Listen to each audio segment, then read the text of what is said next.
Uma vez tendo compreendido como é a mensagem e o que deve ser feito, quanto tempo deve-se esperar para receber o batismo ou tevilá? E quanto isto demora? Rosh Shai. Nós já dissemos anteriormente que a pessoa tem que estudar, ter um conhecimento básico e ter uma decisão verdadeira, né? Não adianta também o telespectador, o interessado, o estudioso, pedir o batismo só por pedir. Porque também o batismo, a tevilá ou o batismo não vai resolver o caso da pessoa. Nós vamos ver ainda que a tevilá, a razão principal da tevilá, é a remissão de pecados. Hoje existe uma teoria que diz aí que batismo não tem valor nenhum para perdão de pecados. Isso não é verdade.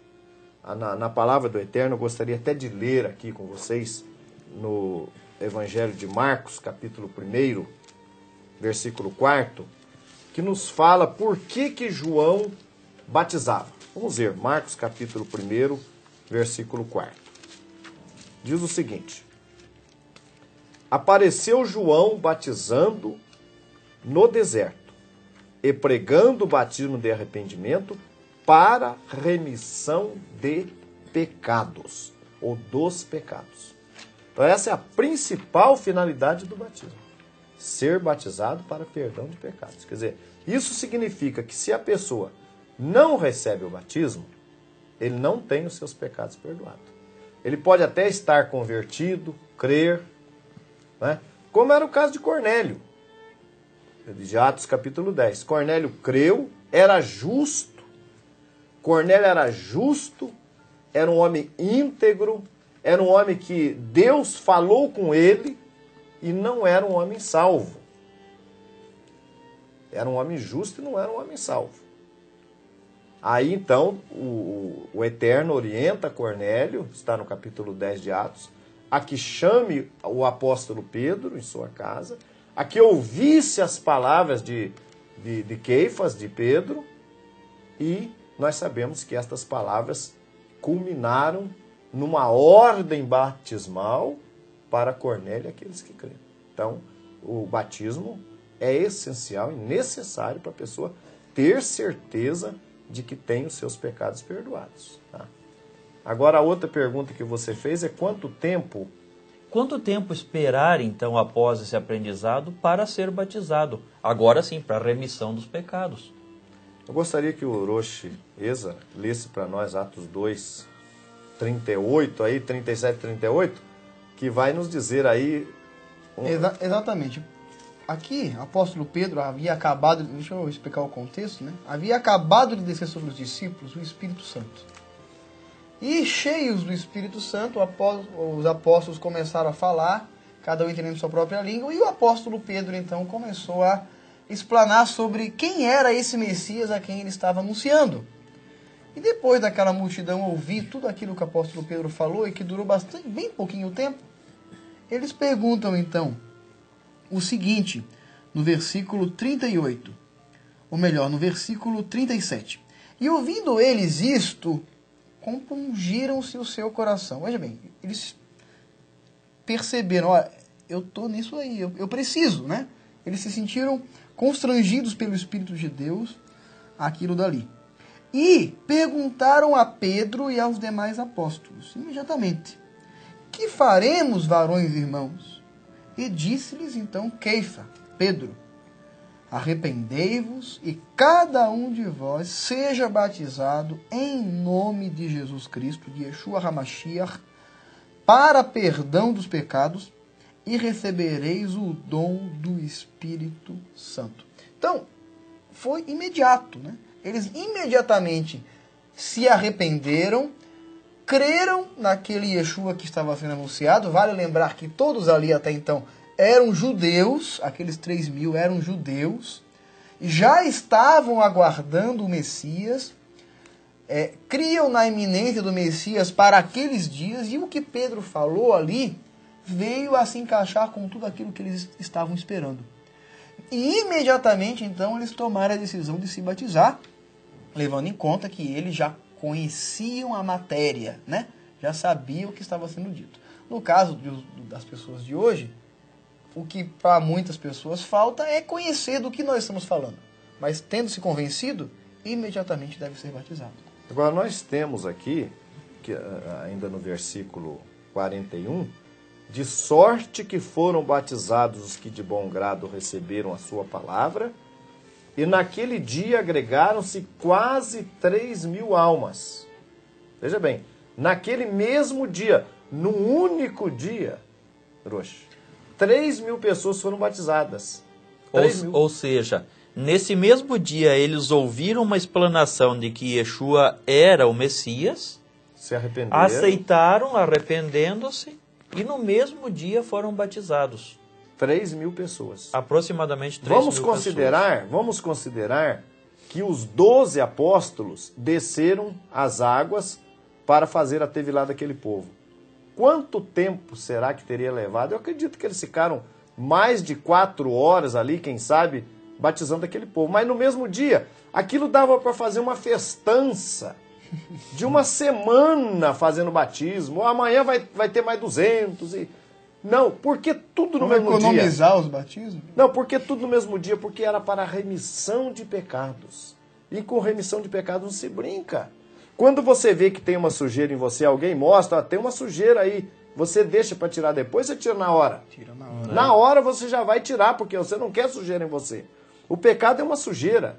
Quando aquelas pessoas souberam que tinham que se converter de seus pecados e para tê-los remidos, na mesma hora, no mesmo dia, 3.000 pessoas foram batizadas. Agora, evidentemente que eram israelitas, que tinham o conhecimento necessário, né, para serem batizados de imediato. Mas prova que é na hora o batismo. Agora tem uma coisa... Não, eu gostaria de interromper.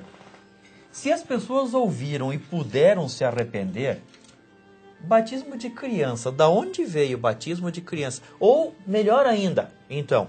Agora, que é batismo? É isso que eu ia colocar, né? Batismo de criança, né? O que é batismo? Olha, eu, na verdade, eu quero dizer uma coisa para vocês aqui. Eu tenho 61 anos de idade, telespectador. Eu nunca vi um batismo de criança. Eu nunca vi. Eu não sei se você, telespectador, já viu alguma criança recém-nascida, não é? Ser batizada. Eu nunca vi. Criança, 5, 6, 8 anos. Você já viu, Rocha, criança batizada? Já viu? Já vi. Mas como é que você conseguiu ver? Porque você é original de Santa Catarina, né? Sim. Lá eles batizam criança? Porque eu sou de São Paulo, nunca vi criança. Pois é. O que a gente vê é o seguinte, pega a criança, coloca ali numa baciazinha, às vezes faz até em casa mesmo, né? Algumas famílias católicas, e derruba ali aquele pouquinho de água em cima da cabeça. Não é isso? Isso aí é batismo? Não, isso aí eu também já vi. Não, eu estou perguntando batismo. Porque batismo, se teve lá, segundo as escrituras, é imersão, gente. É imersão, é mergulho. Eu nunca vi uma criança recém-nascida, alguém mergulhando uma criança lá, que seja dentro de uma banheira de água, aí seria batismo. Sim.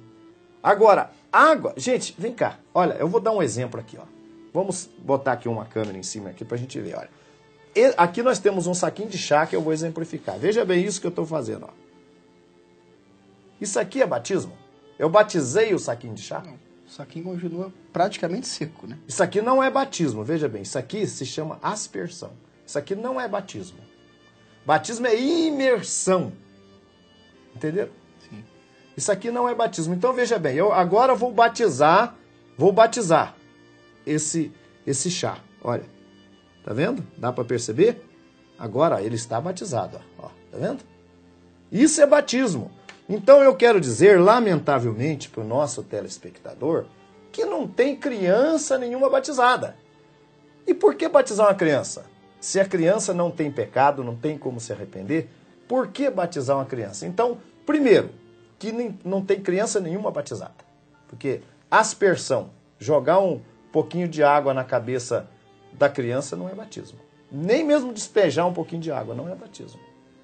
Então essa criança foi batizada. Então quer dizer que batismo é mais do que um Agora, ato de fé. Que ele é um ato físico de mergulhar o indivíduo como a gente dentro explicou, da água. Né? Aí justifica, então, a palavra que Paulo falou aos Romanos, de que há necessidade de ser sepultado o homem. Sepultamento. Um Você sepultamento. cobre a pessoa. No sepultamento não se joga um pouquinho de terra, um punhadinho de terra sobre o Não, morto. não. Então, na verdade, Orochim, aspersão não é batismo. Então, quem recebeu aspersão quando era criança, passou por um ritual religioso. Batizado não foi. Adulto também recebeu aspersão, não foi batizado. Despejaram uma caneca de água na cabeça dele, não foi batizado. Então, isso não é batismo. Então, a gente já vai eliminar aí um tanto de gente que nunca foi batizado. Se a ideia era dizer que deixou de ser pagão, né? E essa é o que se fala, né? Que a criança tem que ser batizada para não ser pagão. Era justamente o que eu ia perguntar. Por que então, vamos colocar entre aspas, batizar criança? Era justamente o que eu ia perguntar e eu acho que o senhor já foi entrando no frente. assunto. A ideia de se batizar criança no meio do povo é que porque a criança não pode ficar pagã. Mas pagão é gentil. É isso. É gentil. Ela continua tão pagã quanto, né? Ou talvez ela até em alguns fica mais casos pagã, pior, né? porque ela passa por um ritual que pagão. a introduz oficialmente dentro do O paganismo. paganismo. Agora, tem outra coisa. Esse tipo de coisa que chamam de batismo aí, essa aspersão, isso aí não existia. Agora tem uma coisa que tem que ser falada, telespectador, é que o batismo é um ato individual e de escolha, facultativo. Uma criança não tem capacidade facultativa. Ela não optou por fazer parte daquilo ali, ela não se compungiu o seu coração do bebezinho, como está dizendo aqui, para receber aquele ritual. Quer dizer, fizeram por ela, né? Isso não é o que o batismo deveria ser. Agora, Rosh e Ezra, se nós já eliminamos a aspersão como batismo, eliminamos. Então, quem passou pela aspersão não está batizado.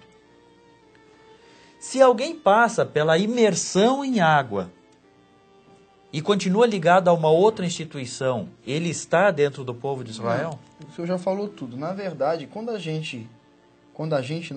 qualquer indivíduo da face da terra passa por um rito de iniciação religiosa, seja isso onde for, seja isso batismo, seja isso o rito que seja de cada religião, esse indivíduo está automaticamente ligado à religião no qual ele se iniciou. Então o sujeito que foi batizado ou passou por uma tevilá, numa imersão em água, numa outra instituição lá, e foi invocado Pai, Filho e Espírito Santo. Um exemplo sobre ele. Você fala da fórmula batismal. A fórmula. Supostamente dita por Mateus, em Mateus escrito Exato, em Mateus 19. Exatamente isso. Qual é a situação desta pessoa diante do Eterno, diante da salvação dada a nós como necessitados de remissão? Então, antes de nós falarmos sobre isso, eu queria frisar mais uma vez, você me perguntava anteriormente, quando é que a pessoa deve ser batizada? E foi citado Atos 2, 37, 38 e 41, né? Isso. Mas nós tivemos também João Batista, batizando o povo imediatamente, né? Nós tivemos também um outro caso, que foi o caso de Cornélio, que Pedro fez aquela visita e batizou ali Cornélio e todos os que ali estavam. Mas eu acho que nesse bloco não vai dar tempo de nós comentarmos isso, né? Continuamos no próximo bloco.